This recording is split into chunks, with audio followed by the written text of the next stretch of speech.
ഇപ്പോൾ ഹിന്ദു ഐക്യവേദി നേതാക്കൾ മാധ്യമങ്ങളെ കാണുകയാണ്. അതിലേക്ക് അവസ്ഥകളെ സംബന്ധിച്ച് ചർച്ച ചെയ്തതിൻ്റെ അടിസ്ഥാനത്തിൽ കേരളത്തിലെ ഹിന്ദുക്കൾ ഇന്ന് അനുഭവിക്കുന്ന അവശതകൾ, എല്ലാ മേഖലയിലും അനുഭവിക്കുന്ന അവശതകൾ, ആ അവശതകൾ പഠിച്ച് അതിന് പരിഹാരം നിർദ്ദേശിക്കാൻ ആവശ്യമായിട്ടുള്ള ഒരു കമ്മീഷനെ നിയമിക്കണം എന്ന് ആ സമ്മേളനം തീരുമാനിച്ചിരുന്നു. ആ സർക്കാരിനോട് ആവശ്യപ്പെടണമെന്ന് തീരുമാനിച്ചിരുന്നു. അത് ഞങ്ങൾ മുഖ്യമന്ത്രിയായിട്ട് പങ്കുവച്ചു. മുഖ്യമന്ത്രിയുടെ മുമ്പാകെ ഞങ്ങളത് ആവശ്യപ്പെട്ടിട്ടുണ്ട്. കേരളത്തിലെ ഹിന്ദുക്കളുടെ സാമൂഹ്യ, സാമ്പത്തിക, വിദ്യാഭ്യാസ പിന്നോക്കാവസ്ഥയ്ക്ക് പരിഹാരം കാണാൻ JB കോശി കമ്മീഷൻ മാതൃകയിൽ അല്ലെങ്കിൽ പാലോളി മുഹമ്മദ് കമ്മിറ്റി മാതൃകയിൽ ഒരു കമ്മീഷൻ നിയമിക്കണം എന്നുള്ളതാണ് ഞങ്ങൾ ആദ്യമായിട്ട് ആവശ്യപ്പെട്ടത്. അതേപോലെ പട്ടികവർഗ പട്ടികജാതി വിഭാഗങ്ങളുടെ ഫണ്ട് വെട്ടിക്കുറയ്ക്കുക, ലാപ്സാക്കുക എന്നുള്ളത് കഴിഞ്ഞ സർക്കാരിൻ്റെ കാലത്ത് വലിയ തോതിൽ നടന്നൊരു സംഭവമാണ്. അതുകൊണ്ട് പട്ടികജാതി വിദ്യാർത്ഥികൾക്ക് ഹയർ സ്റ്റഡീസിന് പോകാൻ പറ്റാതിരിക്കുക, പട്ടികവർഗ വിഭാഗങ്ങളുടെ വിദ്യാർത്ഥികളുടെ ഉന്നത പഠനം നിഷേധിക്കപ്പെടുന്ന സാഹചര്യം ഉണ്ടായി. അപ്പോൾ ഈ സാഹചര്യങ്ങളൊക്കെ മുന്നിൽ കണ്ടുകൊണ്ട് പട്ടികജാതി പട്ടികവർഗ വിഭാഗങ്ങളുടെ ഫണ്ടും അവരുടെ ക്ഷേമ പ്രവർത്തനങ്ങൾ അത് ഉറപ്പുവരുത്തുന്നതിന് ആവശ്യമായിട്ടുള്ളൊരു നിയമനിർമ്മാണം വേണം എന്ന ആവശ്യം ഞങ്ങൾ ഉന്നയിക്കുകയുണ്ടായി.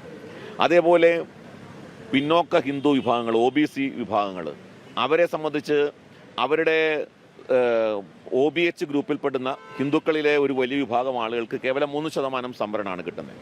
അപ്പോൾ സംവരണം ജനസംഖ്യാനുപാതികമായിട്ട് വീണ്ടും പുനഃക്രമീകരിക്കണം. മതസംവരണം എന്നുള്ളത് കേരളത്തിൽ മാത്രം നിലനിൽക്കുന്ന ഒരു കാര്യമാണ്. 12% സംവരണം മുസ്ലിം ജനവിഭാഗത്തിന് കേരളത്തിൽ കൊടുക്കുന്നത് ഭരണഘടനാ വിരുദ്ധമായിട്ടുള്ളൊരു കാര്യമാണ്. അതുകൊണ്ട് മതസംവരണം അവസാനിപ്പിച്ചുകൊണ്ട് ഈ ജനസംഖ്യാനുപാതികമായി പിന്നോക്ക സംവരണം പുനഃക്രമീകരിക്കണം എന്നൊരാവശ്യം ഞങ്ങൾ ഉന്നയിച്ചിട്ടുണ്ട്. അതേപോലെ കേരളത്തിലെ സാംസ്കാരിക രംഗത്ത് നിലനിൽക്കുന്ന ചില പ്രശ്നങ്ങളുണ്ട്. ഇപ്പോൾ തുഞ്ചത്ത് എഴുത്തച്ഛൻ്റെ ഒരു സ്മാരകം ഇതുവരെ നമുക്ക് ഉയർത്താൻ കഴിഞ്ഞിട്ടില്ല. നമ്മുടെ അന്താരാഷ്ട്ര വിമാനത്താവളം കാലടി ശങ്കരൻ്റെ ജന്മസ്ഥാനമാണ്. ആ അന്താരാഷ്ട്ര വിമാനത്താവളത്തിന് ആദിശങ്കരൻ്റെ പേര് നൽകണമെന്നൊരു ആവശ്യം ഞങ്ങൾ ഉന്നയിച്ചിട്ടുണ്ട്. അങ്ങനെ സാംസ്കാരിക രംഗത്ത് അതുപോലെ തന്നെയാണ് ഇപ്പോൾ ബംഗ്ലാദേശ് നുഴഞ്ഞുകയറ്റവുമായി ബന്ധപ്പെട്ട് കേരളത്തിൻ്റെ ആഭ്യന്തര സുരക്ഷ വലിയ അപകടത്തിലാണ്. അപ്പോൾ അവരെ കണ്ടെത്തി പുറത്താക്കുക, ആഭ്യന്തര സുരക്ഷയ്ക്ക് ഭീഷണിയായിട്ടുള്ള ബംഗ്ലാദേശിലെ അനധികൃത പൗരന്മാർ അവരെ പുറത്താക്കുക എന്നൊരാവശ്യം ഞങ്ങൾ ഉന്നയിച്ചിട്ടുണ്ട്. അങ്ങനെ കേരളത്തിലെ സാംസ്കാരികവും സാമൂഹ്യവും ക്ഷേത്രങ്ങളുമായി ബന്ധപ്പെട്ട നിരവധി പ്രശ്നങ്ങൾ കേരളത്തിലുണ്ട്. അപ്പോൾ ആ ക്ഷേത്രങ്ങളുടെ പ്രശ്നങ്ങൾ പരിഹരിക്കാൻ തക്ക രീതിയിൽ ക്ഷേത്രങ്ങളുടെ ഭൂമി അന്യാധീനപ്പെടുന്നു.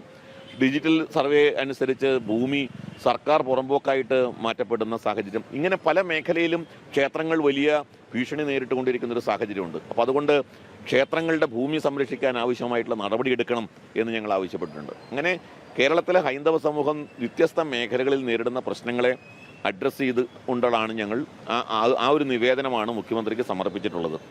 ഹിന്ദു ഐക്യവേദിയുടെ മുഖ്യ രക്ഷാധികാരി ശശികല ടീച്ചർ അടക്കം കേരളത്തിലെ ഹൈന്ദവ സമൂഹത്തിലെ വിവിധ വിഭാഗങ്ങളെ കേന്ദ്രീകരിച്ചിട്ടുള്ള നേതാക്കന്മാർ ആണ് ഒരുമിച്ച് മുഖ്യമന്ത്രിയെ കണ്ടിട്ടുള്ളത്.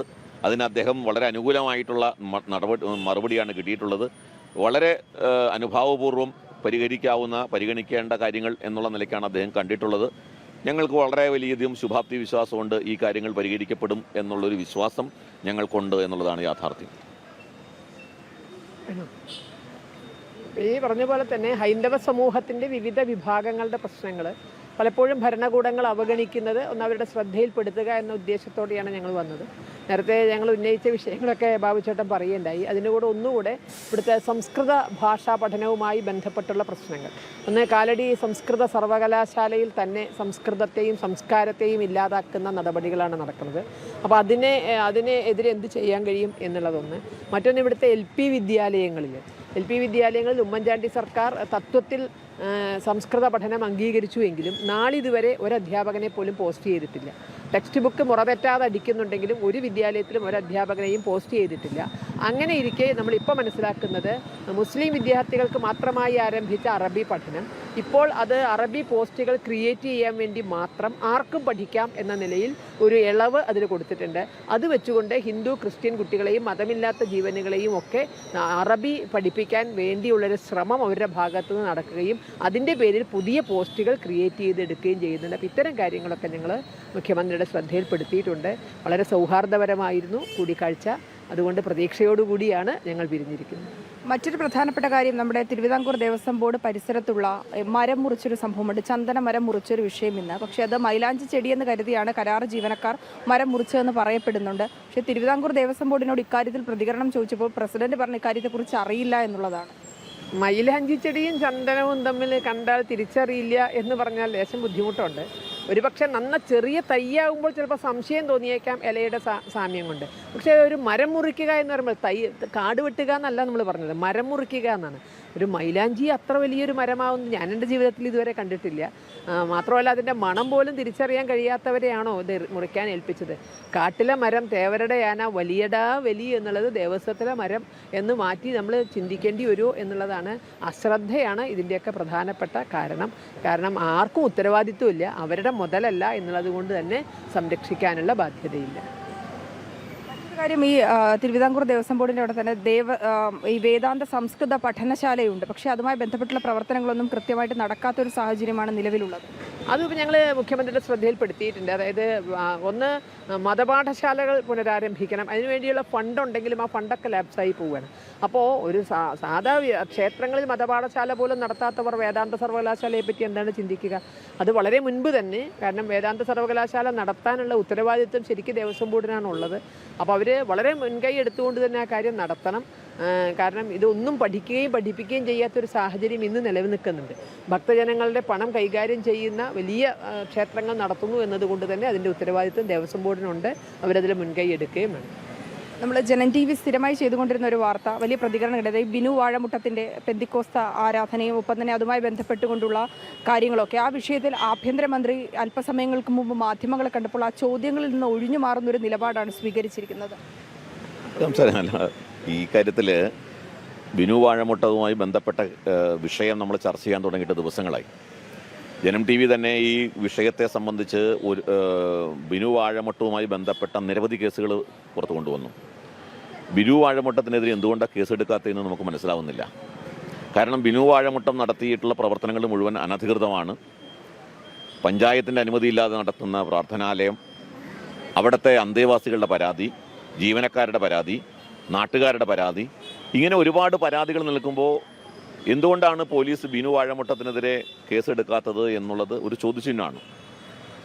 ബിനു വാഴമുട്ടത്തിൻ്റെ പണത്തിൻ്റെ ശക്തിയെയോ സ്വാധീനത്തെയോ ഭയക്കുന്നുണ്ടോ പോലീസ് എന്ന് നമുക്ക് ന്യായമായും സംശയിക്കേണ്ടിയിരിക്കുന്നു.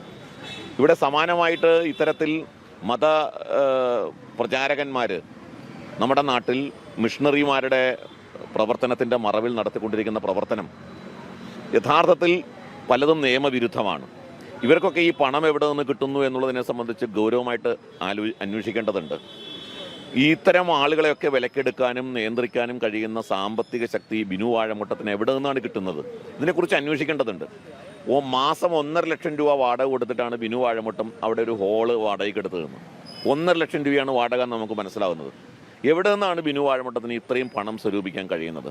അപ്പോൾ യഥാർത്ഥത്തിൽ ഇത്തരം പണത്തിൻ്റെ സോഴ്സ് അന്വേഷിക്കുകയും ഇതുപോലുള്ള ആളുകളുടെ പ്രവർത്തനത്തെ മോണിറ്റർ ചെയ്യുകയും ചെയ്യേണ്ടത് വലിയൊരു ആവശ്യമാണ്. ഇപ്പോൾ ബിനു വാഴമുട്ടം മൊത്തം പൊതുസമൂഹത്തെ വെല്ലുവിളിക്കുന്നൊരു സമീപനമാണ്. ഞാൻ എൻ്റെ ഇഷ്ടം പോലെ ചെയ്യും, നിങ്ങളാരാ ചോദിക്കാൻ എന്നുള്ള സമീപനമാണ് ബിനു വാഴമുട്ടത്തിൻ്റെ സമീപനം. ഏതായാലും ഹൈന്ദവ സംഘടനകൾ ശക്തമായിട്ട് ബിനു വാഴമുട്ടത്തിൻ്റെ ഈ പ്രവർത്തനത്തിന് ചെറുക്കാൻ തന്നെയാണ് തീരുമാനം. അതനുസരിച്ച് പത്തനംതിട്ടയിൽ ഭാവിയിൽ വരും ദിവസങ്ങളിൽ വലിയ തോതിലുള്ള പ്രക്ഷോഭങ്ങൾക്ക് തുടക്കം കുറിക്കാൻ തന്നെയാണ് ഹൈന്ദവ സംഘടനകൾ തീരുമാനിച്ചിട്ടുള്ളത്.